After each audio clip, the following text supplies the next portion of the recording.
നിറം ഉണ്ടല്ലോ, നിറം കാവിയും ബ്രൗണും അല്ലേ, മെറൂൺ കളറും. അത് ഒന്നൊന്നും അല്ല, നമ്മൾ അത് ഞാനിപ്പം അതൊക്കെ ഞാൻ എഴുതിയിട്ടുണ്ട് ഇപ്പം. അതൊരു ഞാൻ ഇത് നല്ലത് പറഞ്ഞു ചോദിച്ചത് വളരെ ഇൻട്രസ്റ്റിംഗ് ആണ്. കാരണം അന്തം വിട്ടുപോകുന്ന തരത്തിലുള്ള ഈ നിറങ്ങളാണ്. ഈ രണ്ട് നിറമൊന്നും അല്ല, പലതരം. എന്ന് വെച്ചാൽ ഈ നമ്മളിപ്പോൾ ഊഷ്മവർണ്ണങ്ങളെന്ന് പറയില്ല, അല്ലെ വാം കളേഴ്സ് എന്ന് പറയല്ലേ, അതിൻ്റെ ഒരു ഒരു ഒരു ഒരു എന്താ പറയണ്ട, ഒരു ആഘോഷമാണ് അവിടെ. ഓരോ ആളുകൾ ഓരോ സ്ഥലത്തു നിന്ന് വരുന്നൊരു ഓരോ തരത്തിലുള്ള നിറമാണ്. ശ്രീലങ്കക്കാർ മാത്രം വെള്ളയാണ്. ശ്രീലങ്കക്കാർ വെള്ളയാണ് പിന്നെ ഇടുന്നത്. പിന്നെ ഇന്ത്യക്കാർ കൂടുതലും കാവിയാണ്, അല്ല ഓറഞ്ചാണ്, നല്ല കാപ്പിപ്പൊടി കളർ, ബീറ്റ്റൂട്ടിന്റെ നിറം, എന്തൊക്കെ നിറങ്ങളാണെന്ന് അറിയാം. ഭയങ്കര ഇൻട്രസ്റ്റിംഗ് അത്.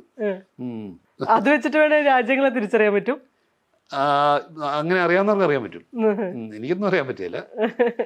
ഈ ശ്രീലങ്കയില് അശോകന്റെ കാലത്ത് തന്നെ ബുദ്ധിസ്റ്റ് എത്തിയ സ്ഥലമാണ് ശ്രീലങ്ക. അപ്പൊ അവിടെ ഈ മഹാബോധി എന്ന് പറയുന്ന ലോകത്തിലെ ഏറ്റവും പ്രശസ്തമായ വൃക്ഷം ഇവിടെ ബോധഗയയിലുണ്ട്. അതിന്റെ അടിയിൽ ഇരുന്നിട്ടാണല്ലോ അല്ലേ? അതിന്റെ അടിയിൽ ഇരുന്നിട്ടാണ്. അപ്പൊ എന്റെ ധാരണ ഇതിങ്ങനെ നല്ല ഭംഗിയായിട്ട് ഇങ്ങനെ ദൂരെ നിന്ന് കാണാവുന്ന ഒരു മരം, നമുക്ക് ഒരു ലാൻഡ്സ്കേപ്പ് ഒക്കെ ഉള്ള ഒരു സ്ഥലത്തൊരു മരം എന്നൊക്കെയായിരുന്നു എന്റെ ധാരണ. എങ്ങനെയാ അത് ഭയങ്കര മതിലും ഒക്കെ കെട്ടി ഇവനെ അങ്ങ് ജയിലിലാക്കിയ പോലെ.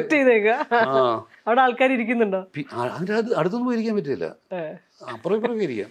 അവിടെ ഒരുപാട് പേര് ഈ മറ്റേ ധ്യാനിക്കാൻ മെഡിറ്റേറ്റ് ചെയ്യാൻ വരുന്നവരുണ്ട്. മെഡിറ്റേറ്റ് ചെയ്യാൻ വരുന്നവരും പുസ്തകം ഈ ഗ്രന്ഥങ്ങൾ, മതഗ്രന്ഥങ്ങൾ വായിക്കുന്നവരും, അത് മാത്രം ചെയ്തുകൊണ്ടിരിക്കുന്ന എത്രയോ ആളുകളോടെയും അതിനുവേണ്ടി മാത്രം വരുന്നവരുണ്ട്. എഴുന്നേറ്റ് പോവുകയില്ല.